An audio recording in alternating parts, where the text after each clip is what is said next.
Now, if you guys are over 40 and a lot of your workouts are filled or maybe even on the borderline obsessive with some of these exercises, I think you guys are risking burning valuable recovery time, risking injury, and most importantly, in the context of what I'm talking about here, not building as much muscle tissue as you possibly could with the most efficient use of your time. I will preface, I don't think by themselves these exercises are necessarily bad and that there's not good value for incorporating them from time to time. But I can fully attest to, especially when I was younger and I had a lot more energy and of course a lot more time, wasting a lot of valuable resources and energy and most importantly, valuable muscle tissue in the process by focusing way too much on some of these exercises. Now, I actually had a much longer list of things and criteria I might save for another video. You guys feel free to drop your comments down below. But as I've alluded to on previous videos and the focus of this channel, I have noticed that as I've gotten older, I've actually gotten better results with just general wisdom and experience with some of the things I'm gonna share with you guys on this channel. So if you guys are new here, my name is Mike. I'm focusing on here on very efficient, very simple tactics you guys can use to maximize your time and most importantly, build a better foundation so you can be functionally fit and of course, pay off with the aesthetics you guys are seeking if you're into those ripe old ages of 40, 50, 60 plus and beyond. So at the very least, if you like this video and find it all useful, please like, share, and subscribe. Now the first one I'll get into, and you'll see I'll kind of sneak in some other ones that are very closely related, but the first category I'm going to talk about is doing needless and wasteful reps and sets of basic crunches. And I'd also throw in that caveat, maybe planks or very high repetition sit-ups. Again, by themselves, not bad exercises, but when you think about how this muscle grows, and I think deep down the belief system of why people are really forcing these and spending a lot of time doing these, I think it comes down to really wasted effort of your time. Most people have been somewhat educated, but not everyone, but there's still this deep down belief that if I do a lot of spot specific area exercises such as crunches and planks, and because it kind of burns in that area, people think you can reduce belly fat. And of course, that is a big area of concern for guys over 40, and I'd say females as well. And not spot reduce, you can only spot enhance. And if you are gonna spot enhance, and let's say there is a case you're doing some of these exercises to actually build up the abdominals or maybe and or the obliques so you can kind of show off some of that area, you first, of course, have to take care of diet, but then in my opinion, without giving you guys a lengthy list, treat the abdominals as you would any other muscle, and that is put it through some progressive stimulus and or load and also decent range of motion. A lot of exercise at your disposal. My main point is, again, don't waste your time doing a lot of needless crunches because they're not really worth your time. Focus on diet first for belly fat, and if you want to target and build up the abdominals, I think things that are best are things like weighted crunches, anything where you're putting it under some sort of continual stress. Initially, some body weight stuff, and of course, you could get by with a lot of repetitions over time to pay off something better than nothing, but I still think you should weight all these abdominal midsection exercises versus burning up a lot of precious time. And I might say this for another video, also potentially leading you to injury, because many people at this age have lower back pain, risks of disc herniation, and forward flex and repetitive movements can only exacerbate and or possibly cause injury in those areas. This next one might trigger off a few people because this I have found as guys have gotten older, they love discipline, they love various hard boot camp style courses or CrossFit style workouts or Navy SEAL type workouts. Specifically, I'm discussing exercises that are in that boot camp calisthenic world, such as burpees, various kind of jumping up and down, jumping jacks, high knees, things that for the most part look hard. They're definitely challenging, but at the end of the day, they do not build good quality muscle. And aside from wasting energy and efficiency, you also might be, again, possibly putting yourself at risk of injury for these repetitive, jarring up and down, start-stop type of exercises that many of these boot camp conditioning style workouts employ. And as I'll keep saying, the exercise in and of itself is not bad. You might see me do a burpee potentially at one time on this channel, or if you guys are doing a burpee yourselves, I don't think that's a bad option. But my point is, don't make it the bulk of your workout. Instead, you could put it as a kind of a general warm-up or maybe a finisher. And if you are looking for something that might raise the heart rate, be a little more forgiving on the joints, and just might have a better payoff in the end,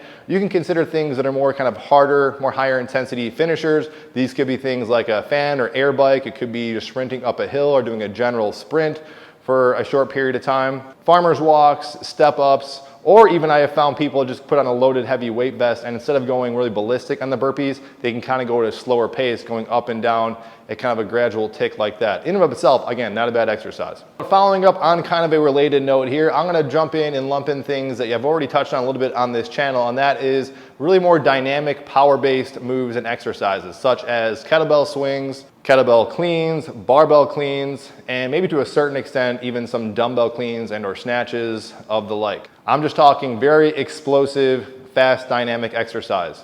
I will keep saying, I'm a broken record here, these in themselves are not inherently bad exercises, but if they make up the bulk of your workout because they have some level of functional fitness, my argument would be that the risk might not be as good as the reward compared to other exercises at your disposal. Some of these things, as you can imagine, have a learning curve. They are fast and explosive, so they have a higher degree of risk. And I would say as far as return on your investment or ROI with your exercises, I would say strength and just general muscle building type exercises, not only are going to give you good functional health that can carry over to your daily work life, they're also going to keep you less injury prone and produce a lot more efficient muscle mass for your time. This one might be the most sensitive and most controversial, but you got to hear me out on this.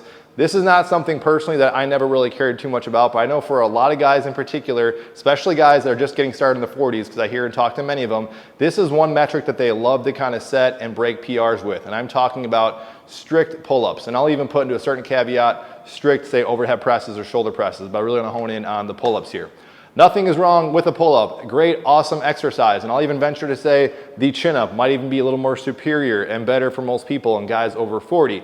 What I have found though, however, is that people use that as their end-all be-all benchmark. And as you can imagine, pull-ups are hard. Again, great exercise. The problem with pull-ups, especially in just trying to dial in and beat the record previous to last time, it can be kind of defeating, especially when you're fighting things like your own body weight, and just pull-ups by nature, you cannot pull off many repetitions and or sets with them. And so the point is, paying off into just general strength and building lean body tissue, you really miss out on some of that time under tension. So a better exercise that I generally kind of steer towards people to do, of course, definitely incorporate some pull-ups if you want to. And I'll also add, again, small caveat, people that have bad shoulders just jumping into it, that can also cause some issue because you were locked into this fixed position. Things such as lat pull downs and lat pull down variations or cable pull down variations, I think are a better option. You can do more repetitions, more sets, or at least get to a better level of fatigue or failure without risking injury. If you really like pull-ups, or maybe you don't have access to a pull-up, a lat pull down station or something like that, easy fix is to use things like resistance bands, rig them across a squat rack. There's all sorts of ways you can do it. And this way you get the benefits of getting more repetitions, more time under tension, and also you can kind of scale your pull-ups accordingly. Last but not least in this sequence, and this one I'm going to lump in a lot, but I'll give one kind of prime example, is putting a lot of heavy emphasis or doing a lot of, just lack of a better term, kind of junk volume into a lot of specialized isolation exercises that for the most part might not make a big difference, all things considered, with the other options that you are doing that are good at your disposal. What I'm talking about are things such as maybe barbell or dumbbell shrugs, these hyper-focused external, internal rotation exercises, or some specialized exercise, various bicep heads or tricep heads that everyone thinks that they kind of cover all their gamuts. What I have found is that if you are doing good compound movements, good pressing, good pulling movements, you're picking 1 to 2 good foundational bicep or tricep exercises that you feel directly stressing those particular muscles versus the joints, instead of, say, reading what the latest article is telling you to do, are going to be better options than trying to obsess over all the minutia and detail of hitting all those areas. I singled out shrugs on purpose because since I was younger, and I did a lot of shrugs when I was younger, people always commented on my traps, and I had good traps and all that stuff. Until I realized once I stopped doing them, and I can make a whole separate video on why, another reason why I probably should not do shrugs, I'll save for a later date.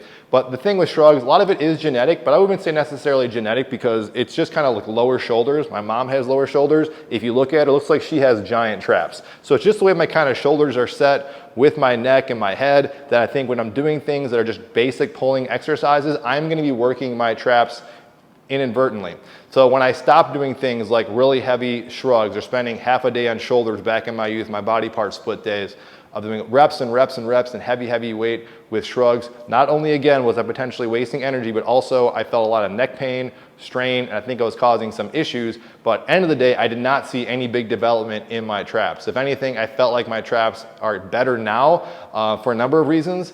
ditching some of those exercises. And the same could go for other areas. I learned very early on that if I just found very good key exercises, I didn't have to worry about hitting various heads of the tricep or various heads of the bicep or a million different angles of the shoulders. If I do a few good key compound exercises and I did them efficiently and effectively under continual stress, that's where the magic essentially happens. Now, if you guys are curious about my favorite exercise and way to train efficiently, I for sure will share that with you on this channel. If you want kind of a one-on-one consultation, I'm actually doing totally for free as I'm kind of building something in the background. I'll drop that link down below. I can share with you guys some of my favorite exercises. A lot of this stuff can be kind of individual, but I do think there are some things that I think work off for most people, especially at this point in time and in this context of what I'm talking about.